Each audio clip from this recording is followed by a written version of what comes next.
سهل بن سعيد كان له دور عظيم بعد شهادة رسول الله صلى الله عليه وآله، وأنه شهد الجمل مع علي بن أبي طالب، وقال ولم يشهد صفين. أنا ما أدري ليش يقول لم يشهد صفين. أنت إذا بتقول لي هو شهد الجمل، شو الفرق بين الجمل وصفين؟ يعني شقد بينهم من مسافة زمنية ومن مساحة مكانية، شقد بينهم يعني؟ خلصت الجمل صارت صفين، ما بلع ريقه علي بن أبي طالب، قضى الجمل انقض عليه معاوية في صفين. فنفس الجيش اللي مع علي بن أبي طالب هو نفس عسكر في صفين. فشلون حضر الجمل ولم يحضر صفين؟ بعد واحد ما حضر صفين ما حضر الجمل يصير تخلف عن الجمل لأي سبب كان.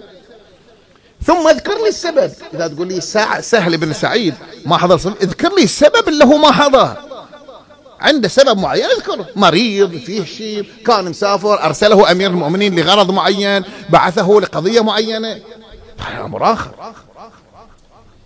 من المسائل المهمة في سيرة سهل الساعدي رضوان الله عليه أن عنده ابن هو يكنونه أبو العباس سهل بن سعيد. ابنه الأكبر عباس اسمه العباس بن سهل بن سعيد الساعدي. هذا الرجل سبحان الله شلون الله سبحانه وتعالى يمكر بأعدائه. هؤلاء كلهم جنود للحسين وكلهم جنود لعلي بن أبي طالب عليه السلام، لكن مكر الله، والإنسان لازم يتنبه ويكون عنده شوية ورع. يعني الحجاج بن يوسف الثقفي يوم زالت الفتن كلها وانتهت دولة المختار وانتهت دولة ابن الزبير، قالوا راح يدور العباس بن سهل بن سعيد الساعدي، يدور، قال جيبوا لي خلنا أراوي لا قتل لا عذب لا كذا، فعذبه وضربه بالسياط. وجاء سهل أبوه تشفع فيه، قال له يا حجاج ألم يوصكم رسول الله صلى الله عليه وآله فينا خيرا؟ احنا مو صحابة؟ مو آخر الصحابة؟ ما لأن عاد عندكم شيء؟ ما وصاكم خير تاخذ ولد تضربه بهالطريقة وتعذب بهالطريقة؟ فتشفع فيه، قال له بس أشفع فيه وخذه وروح. اللي أريد أقوله الحجاج ايش عنده؟ هم لما يذكرون هاي القضية أن الحجاج أخذه وضربه بالسياط وعذبه وتوسط له أبوه، شو يقولون؟ يقولون لأنه ايش بين الحجاج يعني وبين هذا الرجل العباس بن سهل؟ قالوا لأن العباس بن سهل كان من شيعة عبد الله بن الزبير.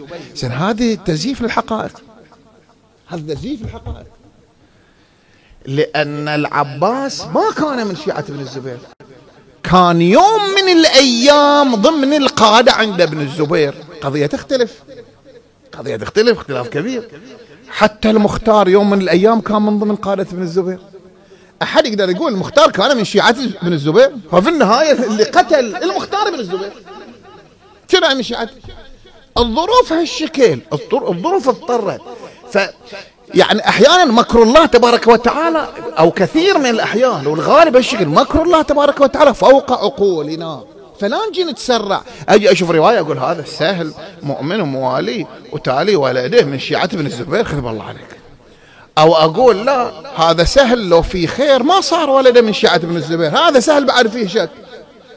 أنت عندك قدرة تحقيقية تخرجهم من هذا المأزق تفضل، ما عندك قدرة تحقيقية على الأقل احتفظ بورع، على الأقل ورع. رجل مؤمن موالي لأهل البيت عليهم السلام، احتفظ بالورع، يقول أنا بسكت ما لا بمدح ولا باذم. احنا عندنا الآن الحسن المثنى سلام الله عليه، الحسن المثنى المفروض شهيد في كربلاء، وطعن وجوله بيحتزون راسه، جو أخواله جو بالغوها في نفس، قال واحد قصوا راسه، قالوا لا من هذا الحسن المثنى؟ لا هذا ابن ختنا، ناخذ الشفعوا فيه مسح شالوه ودوه الكوفة تعالج، عاش 61 كربلاء، عاش إلى 97 حسن المثنى إلى 97 هجرية، من 61 إلى 97 ايش قد عمر. شنو الغرض يعني؟ شنو الغرض أنه يروح إلى كربلاء ويكون من جنود الحسين الأساسيين، وتاليها المفروض استشهد يطلع ما استشهد ويشيلونه ويعني بأعجوبة يطلع. هذه بعناية الحسين عليه السلام. هكذا مكر الله، الإنسان لازم يتنبه. وأخذوه ورجع، لكن عنده إلى سنة 97، من 61 إلى 97، يعني أكثر من 30 سنة، 35 36 سنة يعيش بعد كربلاء. أكيد عنده وظائف أخرى زين هاي الحسن المثنى جيش جيوش وحمل سيف، لا شارك ويا التوابين ولا شارك ويا المختار، أسباب كثيرة. خب التوابين والمختار الشيعة بني هاشم ما تدخلوا في الموضوع، الشيعة هم اللي يعني ثاروا، ما تدخل ولا حمل سيف ولا كذا، لكن كان عنده صدقات رسول الله وصدقات أمير المؤمنين يديرها، أوقاف أهل بيتها هو اللي يديرها الحسن المثنى. ثم أن الحسن المثنى رضوان الله عليه أولاد ذريته هم الذين خدموا هذا الدين. من اللي خدم الدين إن شاء الله غير أولاد الحسن اللي ما حد عارف فضلهم مع الأسف الشديد. قالوا لا، صاروا ضد زين العابدين وصاروا ضد شو اسمه، ضد الإمام الباقر عليه السلام وضد الإمام الصادق، سووا ثورة